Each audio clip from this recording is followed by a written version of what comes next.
సంగారెడ్డిలో sun rise hospital ప్రక్కన R street restaurant ప్రారంభించిన నిర్వాహకులు. సంగారెడ్డి జిల్లా కేంద్రంలో కలెక్టరేట్ ప్రక్కన సాయి కృషి నగర్ సన్ రైజ్ హాస్పిటల్ రోడ్డులో ఆహ్లాదకరమైన వాతావరణంలో సరికొత్త రుచులతో సంగారెడ్డి ప్రజల కోసం నూతనంగా ఆర్ స్ట్రీట్ రెస్టారెంట్ ను ప్రత్యేక పూజలు నిర్వహించి ప్రారంభించిన ఆర్ స్ట్రీట్ రెస్టారెంట్ డైరెక్టర్లు రాఘవసాయి, విజయ్ కుమార్, చంద్రం గౌడ్. ఈ సందర్భంగా రెస్టారెంట్ డైరెక్టర్లు మాట్లాడుతూ తమ ఆర్ స్ట్రీట్ రెస్టారెంట్ లో సరికొత్త రుచులతో ఇండియన్, చైనీస్, తందూరి వంటకాలతో పాటు 20 రకాల వెరైటీల పిజ్జాలను తక్కువ ధరలకి అందిస్తామన్నారు. అదేవిధంగా తమ రెస్టారెంట్ కు వచ్చే అతిథుల ఆటల కోసం బాక్స్ క్రికెట్, బ్యాడ్మింటన్ గేమ్, పిల్లల కోసం ఓపెన్ పార్క్ ఏరియా, ఫ్యామిలీ మొత్తం చూడడానికి మినీ థియేటర్, చిన్న చిన్న ఫంక్షన్ల కోసం మినీ ఫంక్షన్ కూడా అందుబాటులో ఉందని, అందరూ దీనిని సద్వినియోగం చేసుకోవాలని అన్నారు. కావున సంగారెడ్డి పట్టణ ప్రజలు తమ కుటుంబ సభ్యులతో వచ్చి తమ అమూల్యమైన సమయాన్ని కేటాయించి తమ రెస్టారెంట్ ను విజయవంతం చేయాలని కోరారు. ప్రారంభోత్సవ కార్యక్రమంలో హోటల్ యాజమాన్యంతో పాటు బంధుమిత్రులు, శ్రేయోభిలాషులు పాల్గొన్నారు.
సంగారెడ్డి ప్రజలకు ఇవాళ సంగారెడ్డిలో ఆర్ స్ట్రీట్ రెస్టారెంట్ ఓపెన్ చేయడం జరుగుతుంది.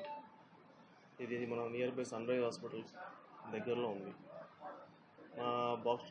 మా రెస్టారెంట్లో యొక్క ప్రత్యేకత ఏంటంటే మన దగ్గర బాక్స్ క్రికెట్తో పాటు ఇండోర్ గేమ్స్ అయిన బ్యాడ్మింటన్, దాంతోపాటు ప్రైవేట్ థియేటర్, మళ్ళీ బర్త్డే పార్టీ సెలబ్రేట్ చేసుకోవడానికి ఏరియా, మళ్ళీ దాంతోపాటు ఆస్వాదించడానికి మంచి